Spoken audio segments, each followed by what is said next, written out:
रामकृष्ण हरी। आज आपण पाहताय नदीवर अतिक्रमण केल्याने काय होते तुमच्या समोर आहे। या ठिकाणी दरवर्षी हा पूल खचत असतो। हे बांधकाम दरवर्षी करतात, मात्र वास्तववादी प्रशासनाला दिसत नाही। हे फार मोठं दुर्दैव आहे, कारण जेव्हा पाण्याचा प्रवाह वाढतो तेव्हा या ठिकाणी पूर्णतः हा बाब ही खचून पूर्णतः नेस्तनाबूत होतं आणि या ठिकाणी पक्क्या पद्धतीचे काम होत नाही। हे फार मोठं दुर्दैव आहे।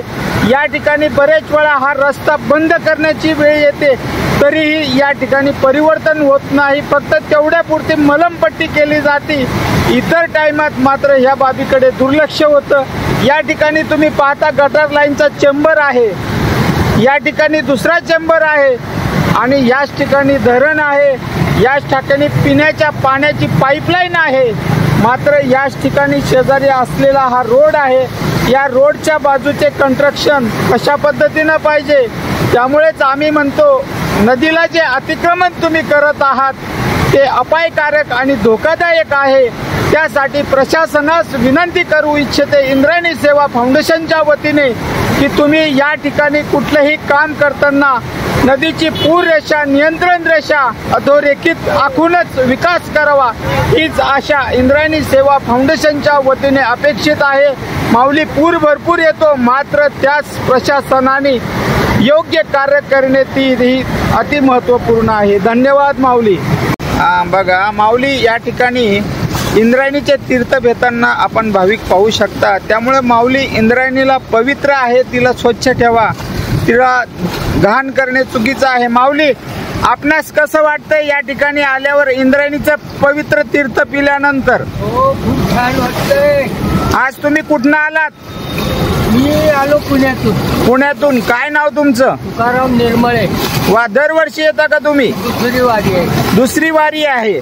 या ठिकाणी आल्यावर इंद्रायणीवर स्नान करून तीर्थप्राशन दरवर्षी करत असता? हो। निश्चितच। मग या ठिकाणी आपली इंद्रायणी नदी कशी असायला पाहिजे?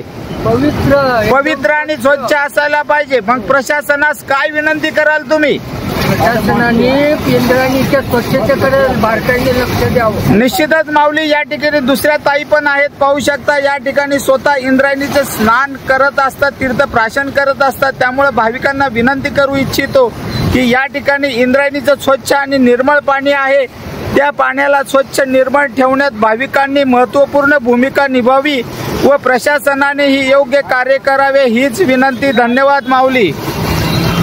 माऊली, कोणतं गाव तुमचं? सोलापूर? कोल्हापूर। बरं, या ठिकाणी आल्यावर तुम्ही तीर्थप्राशन घ्यायला कुठे गेला होता? हा, म्हणजे इंद्रायणी आहे ना ही? बरं, आता हे इंद्रायणी नदीचं पाणी कसं असतं? स्वच्छ का निर्मळ का कसं? निर्मळ असतं, एरवी नसतं ताई। पण या वर्षी पाऊस आल्यामुळे निर्मळ आहे। तर प्रशासनास तुम्ही काय विनंती करू इच्छाल? स्वच्छ पाणी ठेवावं आणि याच्यावर अतिक्रमण करावं किंवा नाही। निश्चितच भाविकांची इच्छा आहे इंद्रायणी ही मोकळी आणि सुटसुटीत व्हावी, यासाठी याच्यावर अतिक्रमण नसावं अशी भाविकांची सुद्धा इच्छा आहे। माऊली, या ठिकाणी तुम्ही पाहू शकता। धन्यवाद माऊली।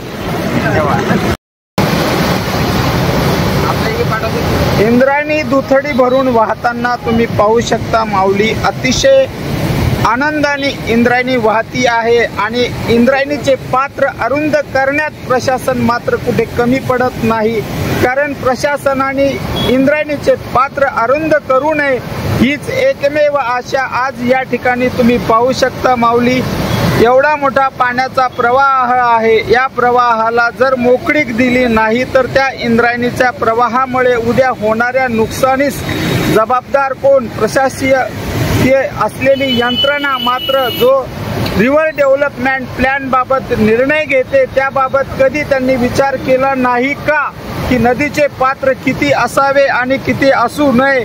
ज्या ठिकाणी 18 बंगले पाडले गेले त्या ठिकाणी रेड लाईन, ब्ल्यू लाईनला जर असे कंस्ट्रक्शनची कामं केली तर नदीचा प्रवाह मुक्त कसा वाहील हे फार महत्त्वपूर्ण आहे। त्यामुळे माऊली, या ठिकाणी वाहत्या इंद्रायणीला स्वच्छ निर्मळ वाहण्यासाठी तिची जागा तिला देणे अति अनमोल आहे, हीच एकमेव इच्छा। धन्यवाद।